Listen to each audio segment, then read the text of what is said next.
अस्सलाम वालेकुम। मैं हूं अब्दुल बासित और आप लोग देख रहे हैं मेरा YouTube channel AB Khan chemistry. आज का हमारा लेक्चर है lecture number 117 and this is about applications of molecular orbital theory part number 5। Molecular orbital theory की एप्लीकेशंस में से ये फर्स्ट एप्लीकेशन है कि मॉलिक्यूलर ऑर्बिटल थ्योरी के जरिए या उन पॉइंट्स पोस्टुलेट या एजम्पशंस के जरिए हम H2 मॉलिक्यूल जो हैं वो किस तरह मतलब उसका molecular orbital theory MOT diagram किस तरह ड्रा करेंगे और साथ में ये भी हम डिस्कस करेंगे कि वो तमाम पॉइंट्स जो कि मॉलिक्यूलर ऑर्बिटल थ्योरी में मौजूद हैं वो तमाम पॉइंट्स या पोस्टुलेट्स इन मॉलिक्यूल्स में किस तरीके से अप्लाई होते हैं या हम अप्लाई किस तरीके से करेंगे। तो आइए डिस्कस करते हैं formation of H2 molecule.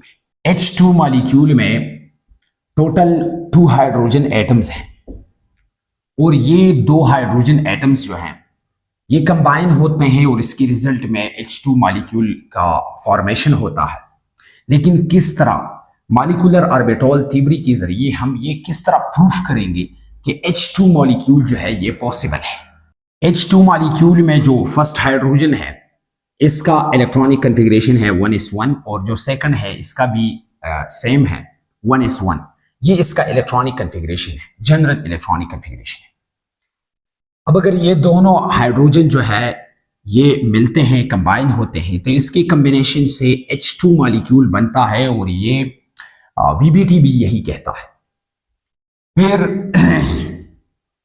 First hydrogen का जो 1s1 है और सेकंड हाइड्रोजन का 1s1 है ये दोनों ओवरलैपिंग करता है और ओवरलैपिंग के रिजल्ट में यहां पर H2 मॉलिक्यूल जो है ये बनता है। अब मॉलिक्यूलर ऑर्बिटल थ्योरी की एप्लीकेशंस में ये है कि आया फर्स्ट वन पॉइंट ये है कि H2 मॉलिक्यूल जो है ये बनता है, मतलब इसका पॉसिबिलिटी क्या है, H2 मॉलिक्यूल बनता है या नहीं। सेकंड ये है कि इसका मॉलिक्यूलर ऑर्बिटल थ्योरी वाला डायग्राम जो है MOT डायग्राम ये किस तरह बनेगा। थर्ड पॉइंट ये है कि बॉन्डिंग मॉलिक्यूलर ऑर्बिटल्स और एंटी बॉन्डिंग मॉलिक्यूलर ऑर्बिटल्स ये किस तरह जो है हम बना सकते हैं। फोर्थ पॉइंट ये है कि इसका बॉन्ड ऑर्डर किस तरह निकालेंगे। और फिफ्थ पॉइंट ये है कि मैग्नेटिक प्रॉपर्टीज जो है इसमें है या नहीं है, अगर है तो कौन सा मैग्नेटिक प्रॉपर्टी है। अब MOT डायग्राम की तरफ आते हैं। ये फर्स्ट हाइड्रोजन हो गया 1s1 और ये सेकंड हाइड्रोजन 1s1, ये दोनों एटॉमिक ऑर्बिटल्स हैं और दो एटॉमिक ऑर्बिटल्स जब कंबाइन होते हैं, ये मॉलिक्यूलर ऑर्बिटल थ्योरी का एक पोस्टुलेट है कि जितने भी एटॉमिक ऑर्बिटल्स जो हैं ये कंबाइन होते हैं उसके रिजल्ट में उतने ही मॉलिक्यूलर ऑर्बिटल्स जो हैं वो बनेंगे। तो ये 2 एटॉमिक ऑर्बिटल्स है, 2 एटॉमिक ऑर्बिटल्स है और इसके रिजल्ट में 2 मॉलिक्यूलर ऑर्बिटल्स जो है वो बनते हैं। और इसमें एक जो है बॉन्डिंग मॉलिक्यूलर ऑर्बिटल है, ये BMO है सिग्मा 1s2 और सेकंड जो है ये एंटी बॉन्डिंग मॉलिक्यूलर ऑर्बिटल है सिग्मा स्टार 1s0। ये एनर्जी लेवल डायग्राम है या सिंपल आप कह सकते हैं MOT डायग्राम है H2 मॉलिक्यूल के लिए। अब किस तरह से हम ये ड्रा कर सकते हैं, तो ये लाइन जो है ये एनर्जी लेवल है in the increasing order for first hydrogen, ये फर्स्ट हाइड्रोजन के लिए हो गया और ये सेकंड हाइड्रोजन है। एक एटम को हम एक साइड पे रखेंगे और दूसरे एटम को दूसरे साइड पे रखेंगे। ये जो फर्स्ट एटम है इसके जितनी भी ऑर्बिटल्स है एटॉमिक ऑर्बिटल्स किसको यहां पर ड्रा करेंगे और ये जो सेकंड एटम है हाइड्रोजन का इसका एक ही ऑर्बिटल है, लेकिन अगर दूसरा मॉलिक्यूल है तो फिर यहां पर हम वो तमाम एटॉमिक ऑर्बिटल्स ड्रा करेंगे सेकंड जो एटम है उसका।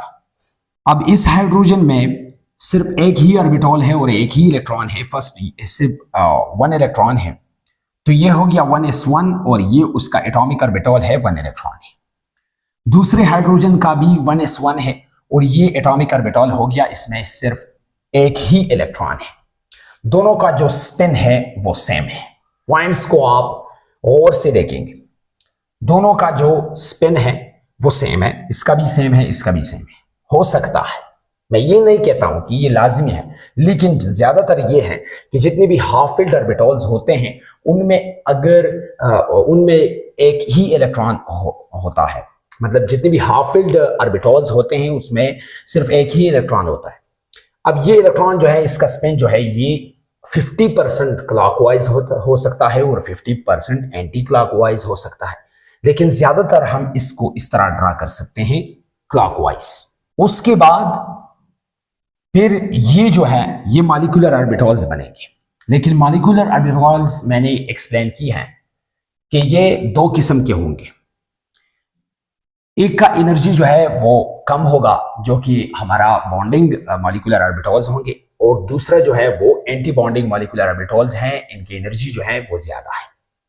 यहां पर दो ही एटॉमिक ऑर्बिटल्स हैं, तो दो एटॉमिक ऑर्बिटल्स की रिजल्ट में, टू एटॉमिक ऑर्बिटल की कॉम्बिनेशन के बाद टू मॉलिक्यूलर ऑर्बिटल्स जो है वो बनेंगे।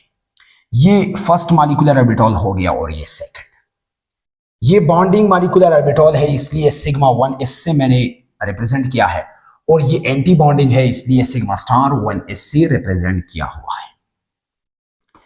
अब ये जो इलेक्ट्रॉन्स है, ये अगर यहां पर मॉलिक्यूलर ऑर्बिटल्स में इसका फिलिंग होता है तो किस तरीके से होंगे, तो फिर दोबारा आप पॉइंट्स की तरफ जाइए, और मॉलिक्यूलर ऑर्बिटल थ्योरी का जो सेकंड पॉइंट है वो ये है कि इलेक्ट्रॉन्स जो है वो हुंस रूल के जरिए, पॉली एक्सक्लूजन प्रिंसिपल और अबव रूल्स, इन तमाम को फॉलो करते हैं, और उन तमाम रूल्स के मुताबिक जो है इलेक्ट्रॉन्स का फिलिंग होता है यहां पर। अब आप देखिए तो तीनों रूल्स को हम यहां पर अप्लाई करते हैं। फर्स्ट रूल जो है वो अबव रूल्स है, अबव प्रिंसिपल्स हैं। अबव प्रिंसिपल के मुताबिक इलेक्ट्रॉन फर्स्ट उस ऑर्बिटल में जाएंगे जिन ऑर्बिटल्स की एनर्जी जो है वो लोअर है, मतलब कम है। तो यहां पर बॉन्डिंग मॉलिक्यूलर ऑर्बिटल्स का ये जो ऑर्बिटल है इसका एनर्जी कम है, तो दोनों इलेक्ट्रॉन जो है ये यहां पर आ गए, ये फिलिंग हो गया। इसका एनर्जी जो है ये ज्यादा है, तो ये खाली रह गया।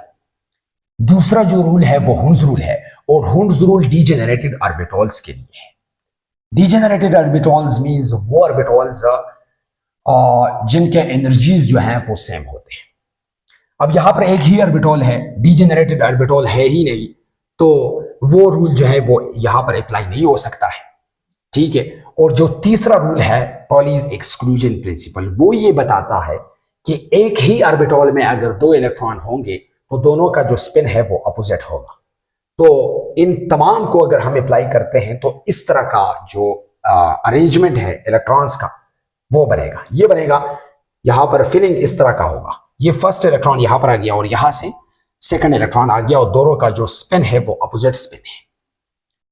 अब ये हो गया हमारा सिग्मा 1s2, और ये हो गया सिग्मा स्टार 1s0।